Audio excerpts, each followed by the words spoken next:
Hi guys, Zach here with the Command & Conquer Red Alert 2 video. In this game I'm playing a 1v1 match on the map Jalad at Tanagra. I'm starting in the left position playing as the Soviets, and that's the annoying thing that I do with the MCV where I accidentally undeploy it after I've deployed it, and that's because in this game, Red Alert 2, the left click is the move button, whereas in Red Alert Remastered, you right click to move things, and I always get those mixed up. So if you ever see me undeploying an MCV at the start, that's what's going on there. So playing another Soviet game, I'm creating my dogs at the start straight away, just trying to get some visibility across the map. Going to the corners first. I'm going to be trying to go from different sides to get a bit of visibility of his base, because if I can see what's going on in his base, I know what units I need to build to defend. He's also playing as the allies, so it's going to be a little bit different. He could build Rocketeers. I'm going to need to be very... Which is why it's important to get visibility of the opponent's base, and this is what makes this game quite different, I guess, from Red Alert Remastered. Usually you don't get visibility of the other player's base because of the way scouting works. In this game you do. And just getting my auto out and getting my war factory out at the start. And what I'm going to do before I build my harvesters is I'm going to build a unit called a terror drone. And what these little robot drones do, they're very fast, so I can get a bit more visibility around my base. You can see how quick they are. So just uncovering a bit of that ore, and I see a gem patch there, which I should have been using earlier on in the game. But what they also do is they can attack enemy units. You can sort of send them into enemy units, and they can destroy things like tanks and stuff like that. Now you can sort of neutralize them, and that's if you're going to be using things like engineers, or if you have a service depot, you can send units to that. But we're going to see if we can get some kills with that terror drone, and we're sending it over to our enemy's base straight away. And you can see he's got a few harvesters there. Now the problem is these are chrono harvesters, so they can disappear, because that's what the allies do. But we've sent it in one harvester there, and that harvester will start to get damaged as, yeah, and you can just see there the harvester, it looks like it's getting low on HP, and it looks like we might be able to destroy that. It didn't look like the other player knew quite what to do there, and we've got another couple of terror drones out, and we're going to send them right over to our enemy's base and see if we can get some destruction done. I'm also just building my economy, getting a couple more ore refineries near that other ore patch. And I'm going to be wanting to build some tanks as well, and getting these terror drones over. I think that other terror drone is still in his base, and we've got the two other terror drones coming up now. And what I'm hoping is I can do some major damage. So sending another terror drone into another one of his harvesters, and that other harvester disappears, and you can see that terror drone there.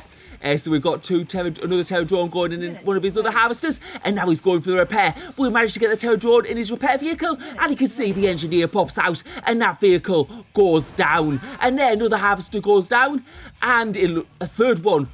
Oh no, third one hasn't gone down yet, but it is going to go down very shortly, because you can see it's smoking, and any minute now it has gone down. And there you can see our opponent's lost all of his harvesters.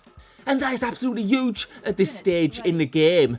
My economy is going to be much better, and while I'm building tanks, he's going to be trying to replace the economy that he's lost. So those terror drones doing some amazing damage. Now, what I'm going to try and do now is I'm going to try and do sort of like an engineering to his base. So I've got one of the vehicles there. I've sort of undeployed it because what I want to do is I want to assign my engineer to a control group. And what you can do is you can press Control 1, and that's going to assign my engineer to the first control group. And that's important because when it pops out of my vehicle, I'm just going to need to select the key 1 to select my engineer. And also to undeploy the engineer, I just need to select the key D. So it's going to be D to undeploy, and then 1 to select my engineer as quickly as possible, because speed is going to be absolutely key. And now we can see he's got 2 harvesters back, but that's going to have cost him a little bit of time. And I can see there's a pillbox near his construction yard, so I'm not going to quite go there. And you can see his enemy units, his infantry have seen me going around with that, and he possibly knows what I'm going to be able to do. So I'm going to go to that war factory now, try and deploy my engineer and try and get it in. And it was almost got there, but unfortunately he did manage to destroy my unit before he was able to get there, so that didn't work out too well, but it was worth a try, and I'm sure I'm going to be able to get it in one of these matches. I've got those terror drones back into his base now, trying to get into those ore trucks once again. So we'll see if we can get any more damage now, but I think he's going to be, we'll have to see. Are these ore trucks going to be able to go down? I'm just going back to my base just to have a bit of a look. I am getting some more tanks and starting to build my army up a little bit.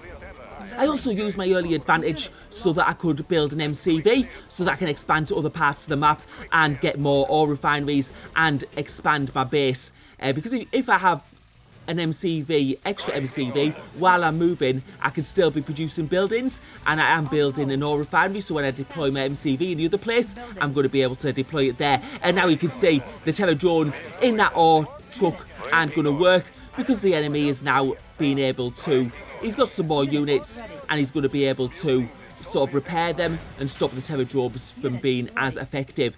But at this time, what I'm going to be doing is I'm going to be building my army. I've also got another ore refinery there. I'm going to need to build another power plant though, because I'm low on power, and I'm getting my army ready to go on the attack, because at this stage of the game I've got the early advantage. I did so much damage at the start, he won't have been able to build up effectively, so I'm going to keep the pressure on. What I don't want to do is sit back and just let him relax a little bit and start to regain control.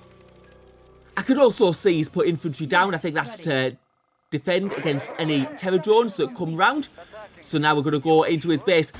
He has some rocketeers, but we have some anti-air defence there, and going straight for his construction yard. But we'll probably take out those rocketeers first, actually, on second thoughts, and make sure they're not able to do much damage. And now going for that construction yard. It's going on low HP. He's trying to defend it with his tanks, and that goes down. And now we're going to try and take out all his remaining units. You can see we've got significantly more units than him as in terms of army, and now we're being able to take that out. And now going for the barracks, which goes down, and also going for the power.